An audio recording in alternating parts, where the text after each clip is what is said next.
What's up, this is David, and today I want to talk to you about the digital leverage universe, how we are turning our sales-based, sales emphasis business into more of a marketing-based business, and how we can utilize leverage instead of relying on an unleveraged business. Okay, so what we're aiming to do is aiming for 30K plus in MRR with 90% of that in profit with no sales calls. By the way, no hard selling, no sales team, or what I like to call a glorified call center, and a massively leveraged business. That's what we are aiming to do. So if done right, this kind of business, it should give us flow, freedom, and time to actually live an epic life and not be stuck in the friggin' business, right? So in this training, you'll learn a new reimagined world of running an online coaching and consulting business. And I believe this is going to be some mind-popping stuff because this is a brave new world with some very new ideas.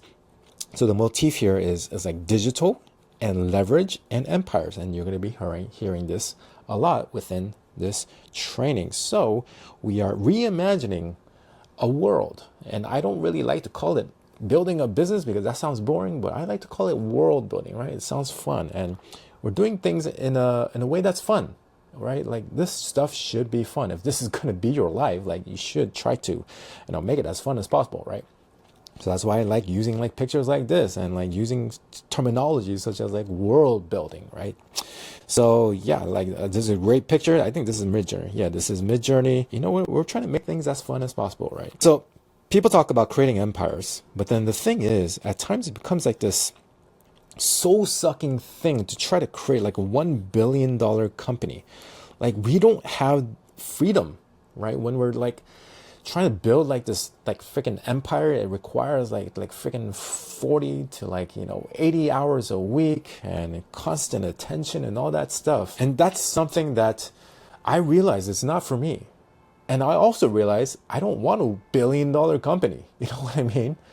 Like even just creating, I still do believe in having, very highly profitable and having abundance, like creating an abundant company, like doing millions of dollars, but it doesn't necessarily have to be $1 billion. You know what I mean? But I just want like to live an epic life full of freedom and abundance, right? On the other hand, though, people talk about freedom, and I believe it's too much tilted on the other extreme, because they some of these people that talk about the freedom like business lifestyle type of business, they're talking about like maybe like 10K, 20K a month lifestyle business, and they live in Bali. But I believe that's too low. Like it's on the other end of the spectrum. It's like it becomes like a self-limitation, But what if we're asking the wrong question? Like what if we can have both, right? What if we can have both? And I believe we can. Freedom plus empire, lifestyle plus abundance, assets plus recurring revenue. We have time, but we can also make an impact, right? I believe we can totally achieve this now with modern technology and using digital leverage, right? We're using our brains to create a smarter business built on right foundations with tons of digital leverage. And in the past, what I used to do is I had to rely solely on like sales calls. And it felt like I was building a foundation on sand that was totally collapsible. Because the thing is this, like once I stopped doing the sales calls, there goes my business. There goes my profits. It's like because like I constantly had to do the calls in order to sustain the business, and I felt like I built my foundations on sand. I was gonna collapse any moment now, and I couldn't like just keep up, right?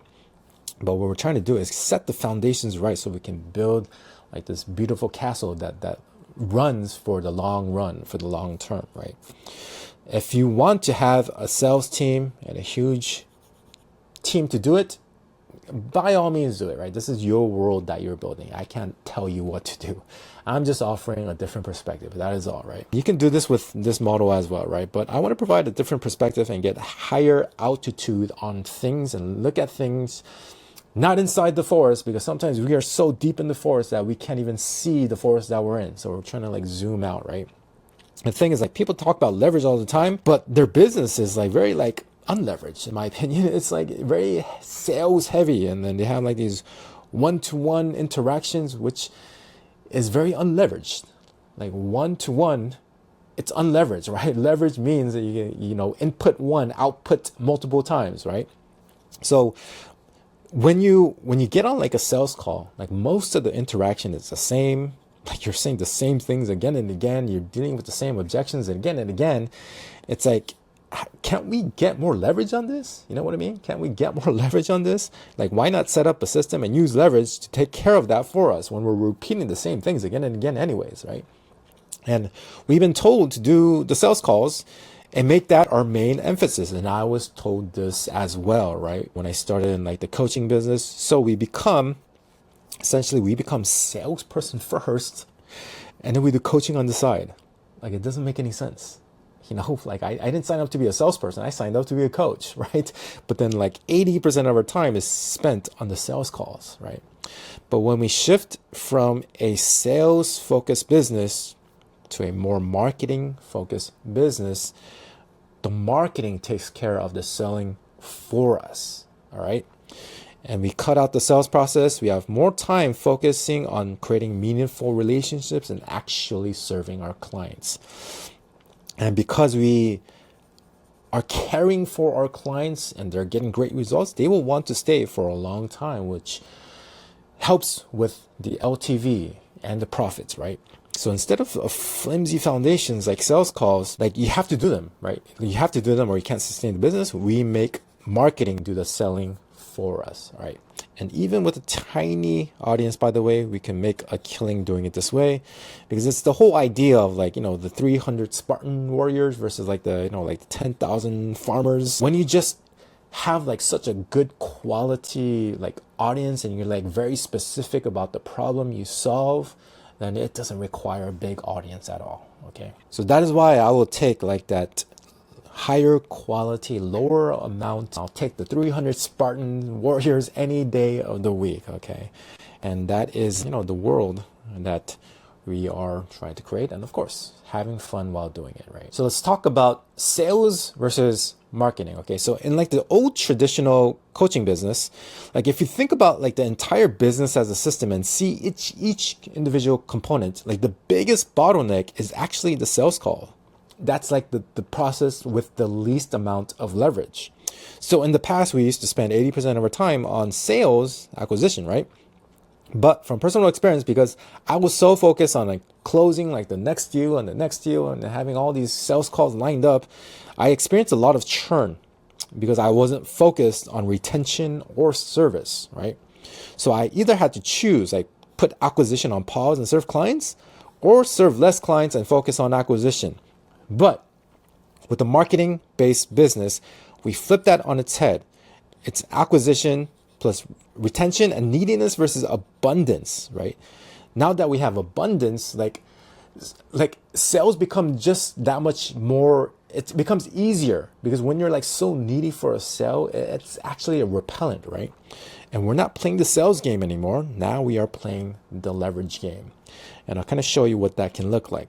So with like a sales heavy business, like we get all of this traffic here, but then we're putting them into like a bottleneck. The sales process becomes a bottleneck because it is so unleveraged, right? And then if you take a look at this example here, so like stage one is like, you get lots of traffic, and then what you do is you send them to a sales team. So this is assuming you have a sales team, right? You send them to a sales team, and the sales team is really happy. And then delivery is good at first, right? Especially if you're doing a coaching business, like a one-on-one or like a group, sometimes delivery can be capped, right? And sometimes you might need to pause the traffic, but you can't really do that with a sales team because you have to keep them happy. So stage two is this: lots of traffic. Again, sales team is happy, but then you have delivery constraints, like your group is full or like your one-on-ones are full, right? So now what you have to do is like you have to pause the traffic now, and sales team becomes unhappy. And they complain, they whine, and they leave. So it becomes like this whole like hiring again and firing again, like this whole complexity that you have to deal with again and again, right? And then because you have delivery constraints, right?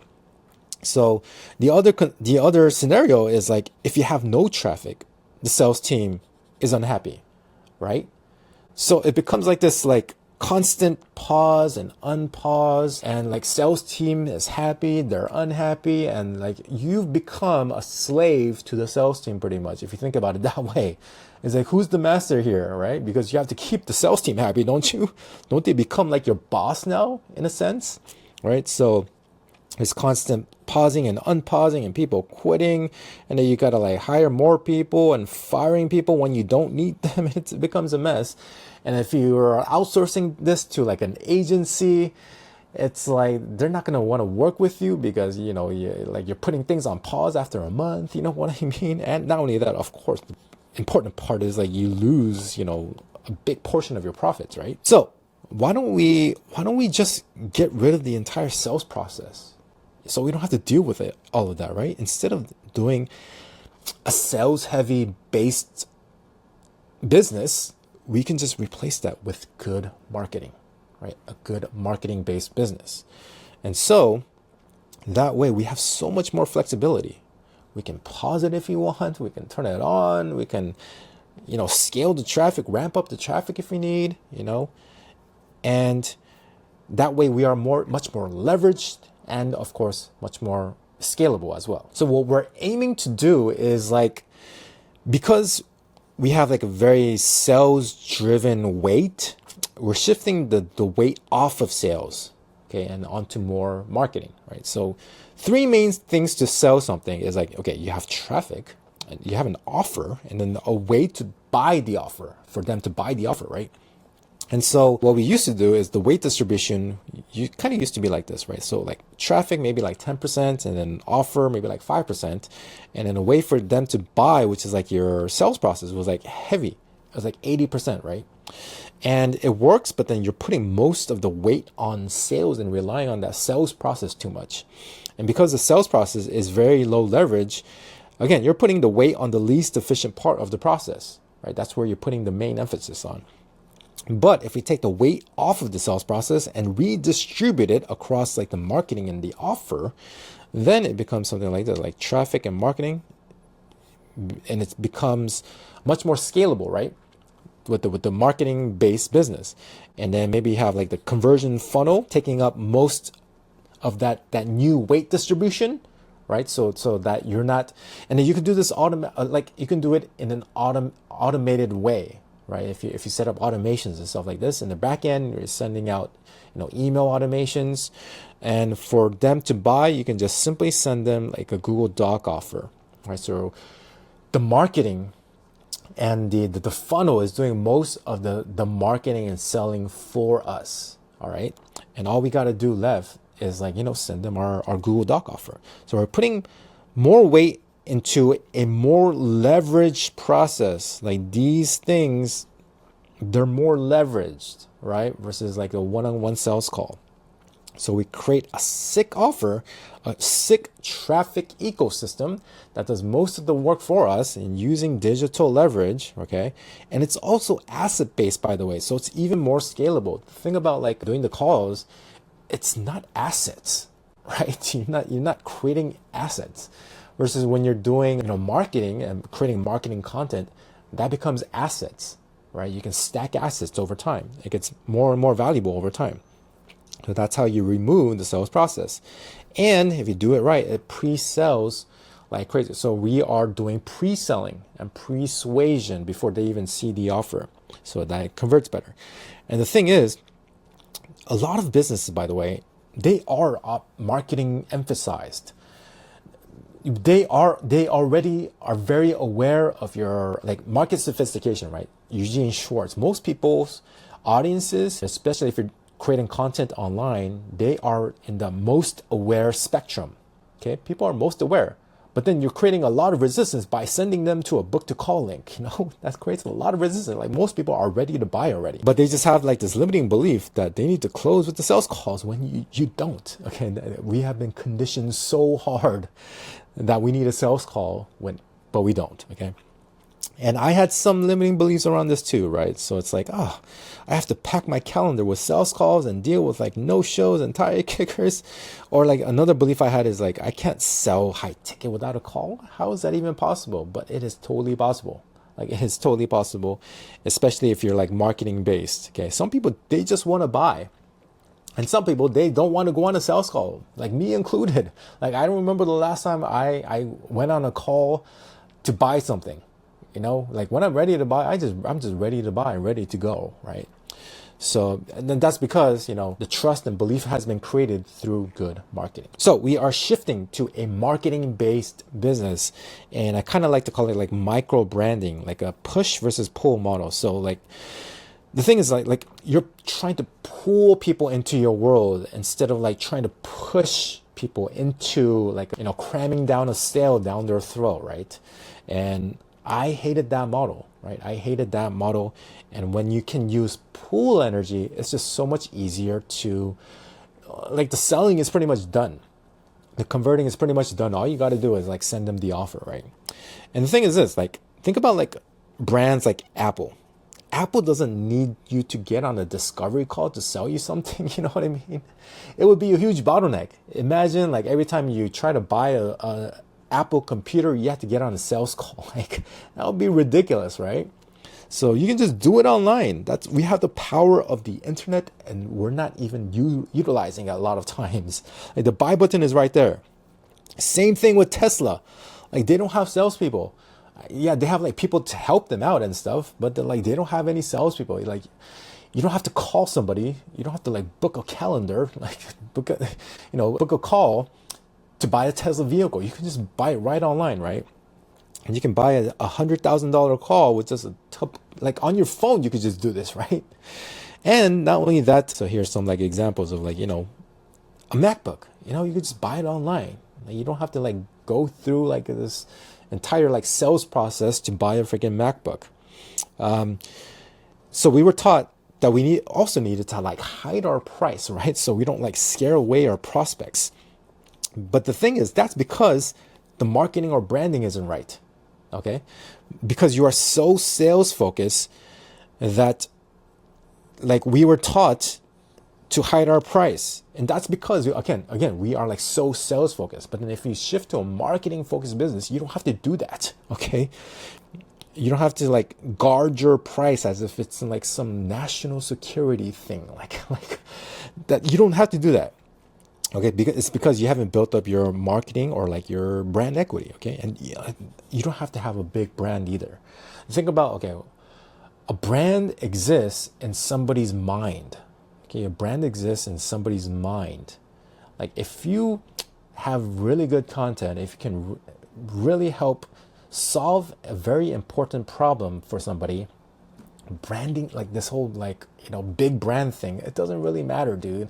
There are many times where I bought really, high ticket products when the person doesn't really have a big brand. In fact, like sometimes I find that, like these very like micro niche specific, like offers, like they're very, very unique, and I'm like, oh my God, this is such a unique thing that I want to like purchase this thing because it's so unique. Right.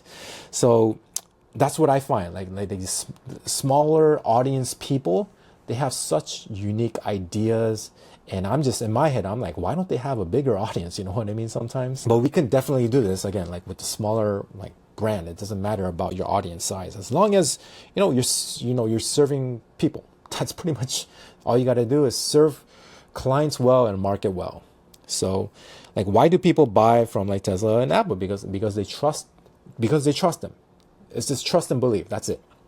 Trust and belief, right? In your world, when you have these two, your clients will perceive you as like a mini brand, even with a tiny following, right? And you can sell the same high ticket offer without sales calls if you have the marketing right. So you're creating like your own blue ocean offer. And the best part about shifting to like a marketing based business, like you have so much more time. Right? You have so much more time actually serving your clients, right? And retention comes as a natural byproduct, resulting in longer and higher LTV. Like you didn't sign up to be a sales rep or like a call center manager, right? You signed up to be a coach and consultant and expert at your craft and helping others. And that's where we should be spending most of our time. And shifting to a marketing-based business absolutely helps with this.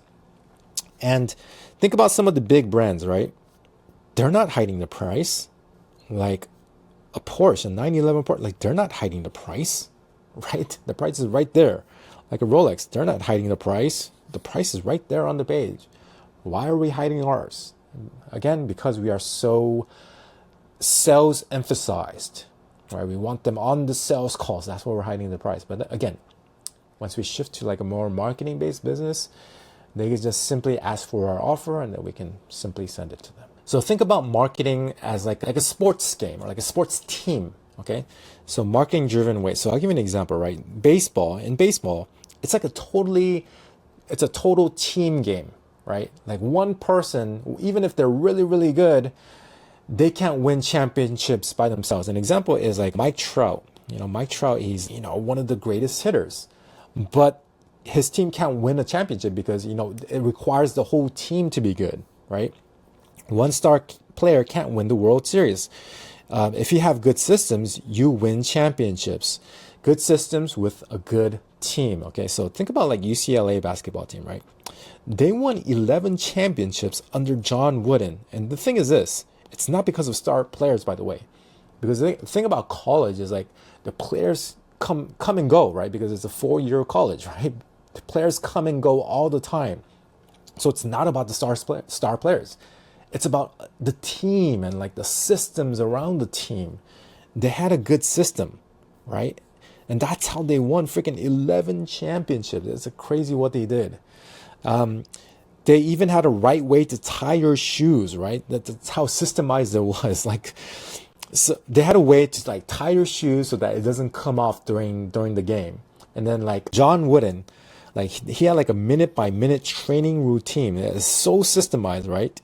And because it was so systemized, it was like they could train their players in a way that was very efficient and in a way that was very like predictable, right? So it's the entire ecosystem as a whole that we should focus on and not just being sales lopsided, right? It's the wholeness that can bring about like this winning like team environment, right? And the thing is this, because you remove the sales process, you have so much time left over, right? To invest in the marketing, which is more leverage, and it's also asset based versus like one-time sales, one-time thing for sales, right? Plus you get to live a lot more. You get to live like an epic life, right? And this is John Wooden, right? So John Wooden, he was able to achieve like, 11 championships because of like the system, because he had like a system for doing everything. And he had that team aspect. So it's like the entire ecosystem, okay? So instead of just focusing on sales, you got to create the entire like ecosystem as a whole, right? And so I'll give you an example of like, Moneyball, Money Game, or yeah, Moneyball. I think the movie is called, like they had an entire like system like where it was the team doing the work instead of just one star player, right? And the same thing with like the Dodgers, for example. It's not just one star player, even though Shohei Ohtani, he's the freaking GOAT of baseball. He couldn't do it by himself. Like he was once on the Angels, right? With Mike Trout, and they couldn't win championships because they needed team play, right? They needed teamwork. But once he got a good team around him, that's when he started winning championships. So it's the same thing with the business, right? Instead of relying on just one thing, being lopsided towards sales, we now look at the whole ecosystem as a whole. So let's look at business as engineers, okay? Instead of seeing it in the perspective of sales and marketing, like business people, because business people usually come with a lot of like egos and like preconceived notions. Why don't we see it as scientists and engineers, okay? So in engineering, there's a good saying, like the best part is no part, okay? And so we can take that analogy and apply it to sales and marketing. Best sales process is no sales process. Like it just sells itself, right? You're doing sales because you failed at marketing. Like this is Naval, the famous Naval quote here. And we succeed at marketing, then we won't need selling, right? It just takes care of itself.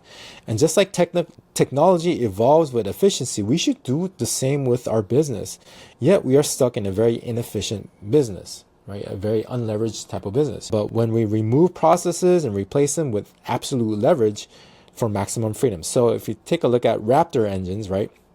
The first version, even though it was really good for its time, it had so many like different parts and components going everywhere, right?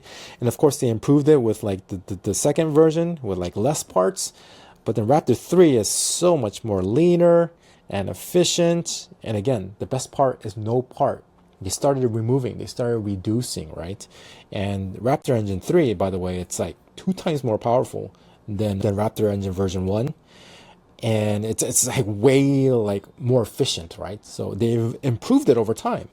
So I think we should see the same way with our business. Like, how do we increase efficiency? How do we use more leverage in our business? So just like technology evolves, we should do the same with our business. So here is like a 30K feet view of like I just like to call it the Raptor engine business model. It looks something like this. And then so the traditional way of looking at business is like top of funnel, middle of funnel, and bottom of funnel, right? And so we'll kind of like use that analogy here. But the Freedom World, it kind of looks like this. So we have cold traffic, right? Capturing eyeballs, and this I just like to call it outside marketing. And so each of these processes has digital leverage, some kind of leverage, right? So like getting eyeballs, whether it's using organic or getting ads, these have leverage. They're both leveraged in their own ways. And what I mean by that is this. So with ads, we are using time leverage. We are using time leverage because ads save us time, right? We're compressing time down with ads. Instead of just like relying on organic to pick up, we are compressing that time. So instead of taking us years, potentially years, we can compress that into months or sometimes even weeks, right? So that's what ads give us. It gives us a form of leverage. And with organic traffic, we are getting assets. And these become marketing assets. And so we are getting leverage in 2 different ways when we combine the 2, right? One is time leverage and then one is asset leverage. And then the assets that we build, it builds up over time. We're just stacking assets on top of each other, and it just gets more and more valuable over time.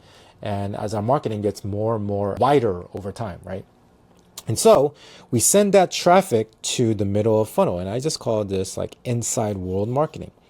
Essentially, what we want to do is we want to own the assets. So we want to capture their emails, because once we capture their emails, we can market to them again and again and again. So if we're doing ads, it's like we pay once for ads, we capture the emails so we can market to them again and again and again, right? And not only that, you're creating trust and belief in the back end by creating valuable content, right? Throughout your emails. And we combine that with school. And this is a great combination because you're nurturing them in multiple different ways now, okay? So we are creating trust with school and emails, and then we're creating belief and providing, good content. You should still provide good content throughout your email and school and stuff like that. And then once we have that, we turn them into buyers, right? They essentially have enough belief and trust in us that they want to check out some of our paid stuff, right? And another way we can do this is we have a free community going into a paid community of sorts, right? And then we have the bottom of funnel, and then this is where we take buyers into clients. So this is where we take customers, one-time customers, into recurring clients, right? And so we have like a low ticket offer first, okay? And then going into our core offer. So some people, they just want to check out your stuff. Maybe invest a little bit of money up first before we send them to the big offer, right? So that is a very efficient way of selling like your core high ticket offer, okay? And of course, once they get into your world, then the transformation happens, right? And so we are using a very leveraged way of ascending people. So the thing is this, the Freedom Castle, it's the same content, but different monetization, different proximity levels to you. So everybody in the castle world, I just call it the Freedom Castle because it kind of looks like a castle, right? And what we're doing in the past, what we used to do is, because we were so sales heavy and because we wanted to sell our one-on-one like high ticket offer, right? We were making people take leaps. And this is a big ask. Like if somebody barely knows you and you're asking them to buy like your $5,000 thing, it's there becomes so much resistance to it, right? But instead, if you ask them to take steps, small little steps instead, maybe have them, get them to like a paid community for like a lower price, and then they check out your stuff and they think, oh man, this stuff is really good, and then send them to like your group. And then they think, oh man, this stuff is really good. I wonder if he has a higher offer, right? So we're having them take steps, okay? And the thing is, it's very efficient because everybody in this castle world, they get pretty much the same content, just different levels of access to you, okay? Different proximity levels to you. So it's very efficient if you think about it, right? So that becomes our freedom world, okay? And of course, once somebody becomes your client, you provide S-level service, results, great results, and that turns into a long, LTV, and it turns into a recurring thing, and it becomes win-wins all around. And we just repeat until our goal is achieved, right? So that is Freedom World model in a nutshell. So you not only create a castle, based on digital assets in a world that serves you over and over again, but then you also create a moat around your castle, by the way, because like with this process, with the entire like ecosystem, like people can't like just funnel hack you, you know what I mean? Because it's based on this entire like marketing based business, you know what I mean? So they can't just copy you because you have an entire ecosystem. You need the entire ecosystem for this to work, right? So that creates like this big moat around your business, right? And the kind of clients you attract, by the way, are way better because they get into your world when they are ready, instead of trying to like hard sell your clients into buying your $5,000 product right away, right? And not just people who churn because they've been hard closed by your closer. Also, because I said this again, but because you don't have like packed calendars filled with like all these sales calls to do, you have time and space to actually serve your clients, which turns into higher retention, like higher LTV, and pretty much everybody is happy, right? So this is how we create our metaphorical castles, skyscrapers, and our metaphorical world, my friend, on solid foundations, because this is how we create an epic empire and life, and we get best of both worlds, right? We get empire, we get abundance, and we get freedom and lifestyle. Because I believe we can totally do both. We just have to use a little bit of leverage and some smart thinking, and that's how we create our freedom worlds, my friend. So if you are an established online coach and want to learn more about reimagining your high-ticket coaching in a totally different way, selling without sales calls, then please watch this video for more stuff like this, and please subscribe for more content like this. I think the content I can provide is super fun, relatable, and can help you get more clients and potentially more profits and more freedom in your high-ticket coaching business. So I'll talk to you in the next one.